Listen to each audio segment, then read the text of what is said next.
Hi, and welcome to the Bible Tribe with Seeing Deep Ministries, where we see deep in the shallow world and overcome the battles of the mind with the Word of God.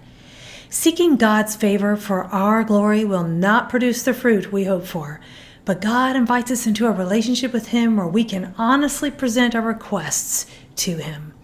Reading today from 1 Chronicles chapters 1 through 5, and the verse of the day is 1 Chronicles 4, verse 10. Now Jabez called on the God of Israel, saying, "Oh, that you would greatly bless me and extend my border, and that your hand might be with me, and that you would keep me from harm, so that it would not hurt me." And God brought about what he requested. In context, the book of Chronicles is chronicling the history of God's people, starting with genealogies, and smack dab in the middle of what are sometimes passages we skip over, if we're honest, is an interruption in the genealogy of someone who does not appear as just another name. He's someone who dared to call on the name of God. Man wants to make a name for himself or to change the world, but it is when we call on God's name that we can make a difference in this world.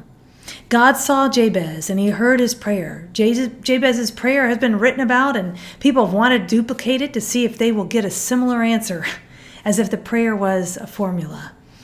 In one breath, Jabez's prayer seemed self-serving. He did not want to go through pain.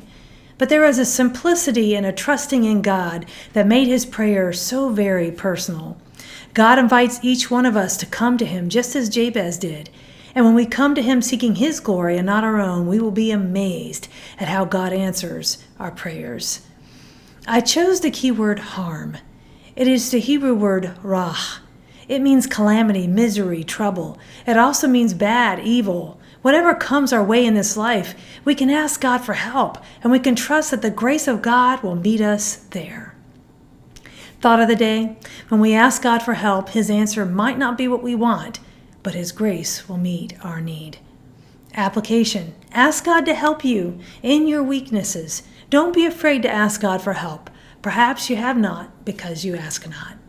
Go with God and his precious word, friends. Tune in tomorrow as we head back into the book of Hosea.